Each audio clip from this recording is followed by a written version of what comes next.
Hello guys, welcome back to your YouTube channel S chemistry a way of success. मैं हूं आपका educator Shiv Mishra. तो UP board ने आपका जो है ऑफिशियल 2027 बोर्ड एग्जाम के लिए यानी 2025 और 27 सॉरी 2026 और 27 बोर्ड एग्जाम के लिए जो है सिलेबस को जारी कर दिया है। और हम आपके सामने वो सिलेबस प्रस्तुत कर रहे हैं। आप देखिए कि आपका कैसे पेपर पैटर्न होने वाला है, क्या पढ़ना है हमें, कैसे आपके बोर्ड में आने वाला है। देखिएगा, हम लोग तो पढ़ना शुरू कर देते हैं लेकिन ये नहीं पता रहता कि कौन कौन सा टॉपिक इम्पोर्टेंट है। और वो हम सारे इम्पोर्टेंट टॉपिक बेटा आपको पढ़ाएंगे जो आपके बोर्ड में आने वाला है। ठीक है ना। सो प्लीज आप लोग चैनल को रहिए सब्सक्राइब, तो चैनल को करिए सब्सक्राइब और अपने दोस्तों के साथ शेयर करिए। एक बात बेटा याद रखिएगा, जो आपका अनसॉल्व पेपर का ई बुक है, पीडीएफ है, मैंने फ्री में आपको दिया है ऐप पर। तो एस केमिस्ट्री ऐप डाउनलोड कर लीजिए, वहां पे अनसॉल्व पेपर का पीडीएफ आपको फ्री में मिल जाएगा, खरीदने की जरूरत बिल्कुल भी नहीं है। जी हाँ, हम और वाईसीटी पब्लिकेशन ने मिलकर वहां पे ई बुक को फ्री में आपको दिया है। चलिए बेटा, यहाँ पे सिलेबस देख लेते हैं और प्लीज आप लोग चैनल को बेटा क्या कर लेंगे, सब्सक्राइब कर लेंगे। ठीक है ना। तो शैक्षिक सत्र 2026-27 विषय, ओ भैया यहाँ पे देख सकते हैं बोर्ड वाले भी गलती कर दी है, यूपी बोर्ड वाले।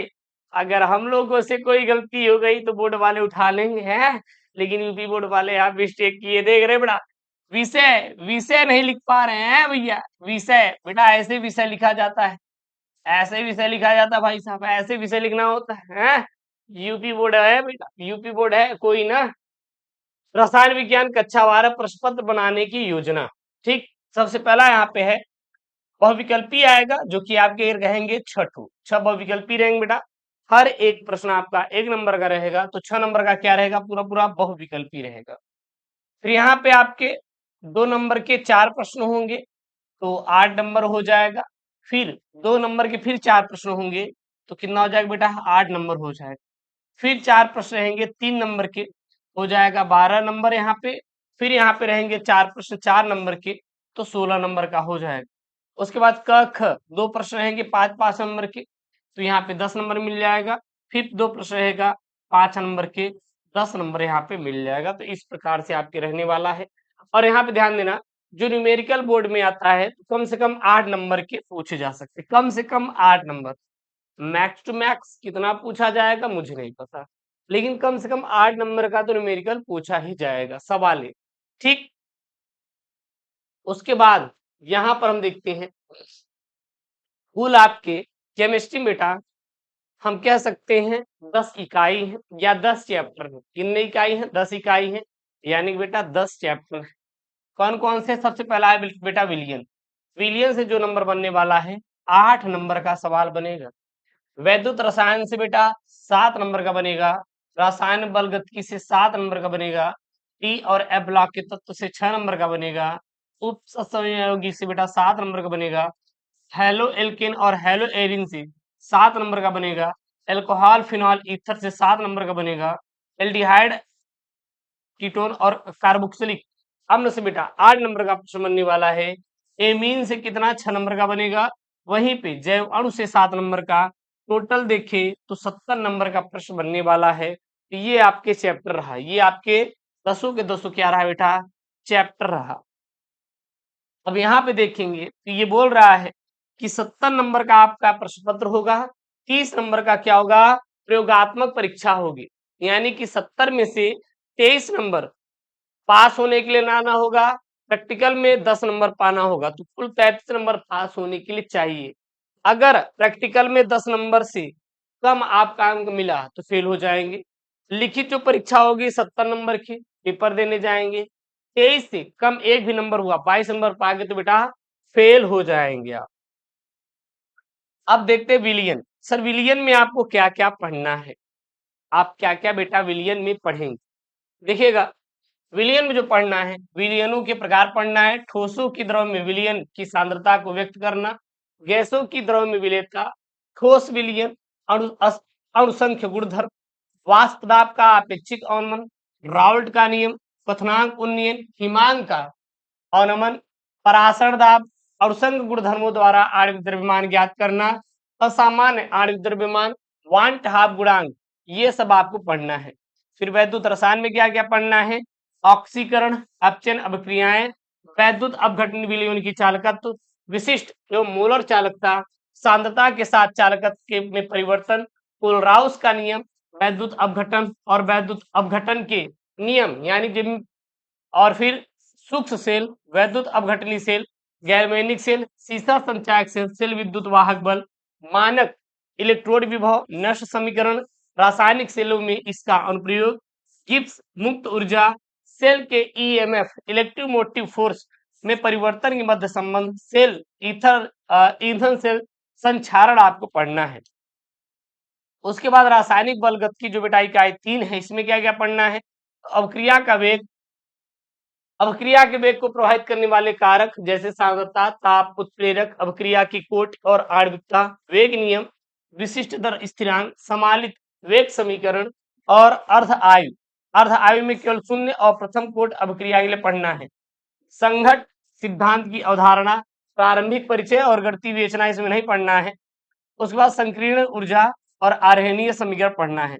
फिर डी और एफ ब्लॉक के तत्व में क्या क्या पढ़ना है आपको, तो इसका सामान्य इंट्रोडक्शन पढ़ना है, सामान्य परिचय बेटा पढ़ना है, इलेक्ट्रॉनिक विन्यास पढ़ना है, संगमर धातुओं की अभिलक्षण उपलब्धता, संगमर धातुओं की प्रथम श्रेणी के गुणधर्मों में सामान्य प्रवृत्तियां, धात्विक अभिलक्षण, आयनन एंथैल्पी, ऑक्सीकरण अवस्थाएं, आयनिक त्रिज्या, वर्ण उत्प्रेरकी गुण, चुंबकीय गुणधर्म, अंतराकाशी यौगिक, मिश्र धातु बनाना, KMnO4 यानी कि पोटेशियम परमैंगनेट और K2Cr2O7 का विरचन और गुणधर्म पढ़ना है।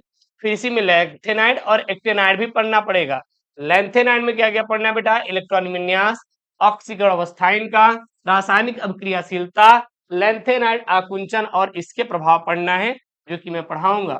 इलेक्ट्रॉनिक विन्यास, एक्टेनाइड का इलेक्ट्रॉनिक विन्यास पढ़ना बेटा, ऑक्सीकरण अवस्थाएं लैंथेनाइड से तुलना पढ़ना है। उसके बाद चैप्टर नंबर 5 बेटा क्या क्या पढ़ना है, ध्यान देना। उपसंयोगी यौगिक में उपसंयोगी यौगिक के बारे में पढ़ना है, इसका परिचय, लिगैंड, उपसंयोगी संख्या, वर्ण, चुंबकीय गुणधर्म और आकृतियां, एक नाभिकीय उपसंयोजन यौगिकों का आईपीएसी पद्धति से नामकरण, आबंधन, वर्णन का सिद्धांत, वीबीटी और सीएफटी, संरचना, त्रिविम समवायता, धातुओं के निष्कर्षण, गुणात्मक विश्लेषण, जैविक निकायों में उपसंयोजन यौगिकों का महत्व पढ़ना है। फिर चैप्टर नंबर 6 में क्या क्या पढ़ना है, हेलो एल्केन और हेलो एरीन। हेलो एल्केन में नाम पद्धति पढ़ना है, CX आबंध की प्रकृति, भौतिक और रासायनिक गुणधर्म, प्रतिस्थापन अभिक्रियाओं की क्रियाविधि, घूर्णन, ध्रुवण और घूर्णन पढ़ना है। हेलो एरीन में CX आबंध की प्रकृति, प्रतिस्थापन अभिक्रियाओं जिसमें मोनो प्रतिस्थापित यौगिकों में हैलोजन का जैसिक प्रभाव पढ़ना है। फिर डाइक्लोरो मेथेन पढ़ना है, ट्राइक्लोरोमेथेन पढ़ना है, टेट्राक्लोरोमेथेन, आइडोफॉर्म, फ्रियॉन और DDT के उपयोग और पर्यावरण पर प्रभाव पढ़ना है। फिर आप बेटा आपका जो चैप्टर नंबर 7 में क्या क्या पढ़ना है, ध्यान दीजिएगा। अल्कोहल, फिनॉल और ईथर में, तो सबसे पहले अल्कोहल के बारे में पढ़ना है, इसकी नाम पद्धति पढ़ना है, विरचन की विधियां पढ़ना है, भौतिक और रासायनिक गुणधर्म पढ़ना है। फिर प्रथम, द्वितीय, तृतीय अल्कोहलों की पहचान, निर्जल की क्रियाविधि पे एथेनॉल और एथेनॉल के उपयोग पढ़ना है। फिनॉल में भी सेम टू सेम वही पढ़ना है कि नाम पद्धति, विरचन की विधियां, भौतिक रासायनिक गुणधर्म, यही सब पढ़ना है। ईथर में भी यही पढ़ना है, नाम पद्धति, विरचन की विधियां, भौतिक और रासायनिक गुणधर्म, उपयोग पढ़ना है। फिर यहाँ पे आपका 8वां चैप्टर है एल्डिहाइड, कीटोन तथा कार्बोक्सिलिक अम्ल। अब एल्डिहाइड और कीटोन में बस वही पढ़ना है, नाम पद्धति, कार्बोनिक समूह की प्रकृति, विरचन की विधियां, भौतिक रासायनिक गुणधर्म, नाभिकरागी योगात्मक अवक्रिया क्रियाविधि, एल्डिहाइडों के अल्फा हाइड्रोजन के क्रियाशील उपयोग, और फिर उसके बाद कार्बोक्सिलिक अम्ल बेटा, नाम पद्धति, अम्लीय प्रकृति, विरचन की विधियां, भौतिक और रासायनिक गुणधर्म और उपयोग पढ़ना है। फिर इकाई 9 है बेटा एमीन। एमीन में क्या क्या पढ़ना है, नाम पद्धति, वर्गीकरण, संरचना, विरचन की विधियां, भौतिक और रासायनिक गुणधर्म, उपयोग, प्राथमिक, द्वितीयक और तृतीयक एमीनों की पहचान पढ़ना है। फिर डाइएजोनियम लवण में क्या क्या पढ़ना है, विरचन, रासायनिक अभिक्रियाएं तथा कार्बनिक रसायन में इसका संश्लेषण महत्व पढ़ना है। फिर उसके बाद यहाँ पे क्या बेटा, इकाई 10 जैव अणु। जैव अणु में क्या क्या पढ़ना है, कार्बोहाइड्रेट में वर्गीकरण, एल्डोज और कीटोज, मोनोसैकेराइड, ग्लूकोज और फ्रैक्टोज, डीएल विन्यास, oligosaccharide, sucrose, lactose, maltose, polysaccharide, star cellulose और ग्लाइकोजन, और इसके महत्व पढ़ना है। फिर यहाँ बेटा प्रोटीन में अमीनो अम्लों का प्रारंभिक परिचय, पेप्टाइड आबंध, पॉलीपेप्टाइड प्रोटीन, प्रोटीन की प्राथमिक संरचना, द्वितीयक संरचना, तृतीयक संरचना और चतुष्क संरचना, केवल गुणात्मक परिचय, प्रोटीन की विकृतीकरण, एंजाइम, हार्मोन, प्रारंभिक विचार, संरचना इसका छोड़कर। उसके बाद विटामिन बेटा वर्गीकरण और प्रकार पढ़ना है। फिर उसके बाद न्यूक्लिक अम्ल में डीएनए और आरएनए के बारे में पढ़ना है, हो गया। और आपको बेटा कुछ भी पढ़ने की जरूरत नहीं है, फिर ये तो आपका प्रैक्टिकल वाला है, ठीक ना। ये रहा आपका बेटा क्लास 12 जो केमिस्ट्री आपका यूपी बोर्ड का, वो रहा सिलेबस। और यही सिलेबस आपको पढ़ना है। इसका पीडीएफ आपको टेलीग्राम पे मिल जाएगा, नहीं तो ऐप एसकेएम स्टडी के अंदर बहुत अच्छे तरीके से मैंने आपको डाल दिया है, वहां से भी जाके डाउनलोड कर सकते हैं। किसी प्रकार की कोई भी इशू है बेटा, देन कमेंट बॉक्स मेंशन करिए, मैं आपके साथ हूँ अच्छे से पढ़ाने के लिए, बेहतरीन तरीके से आपको पढ़ाने के लिए। किसी प्रकार का कोई दिक्कत नहीं होने वाला। सो प्लीज चैनल को नहीं किए सब्सक्राइब तो चैनल को करिए सब्सक्राइब। मिलते हैं नेक्स्ट वीडियो में दोस्तों। Thank you, Jai, take care, bye bye, love you all.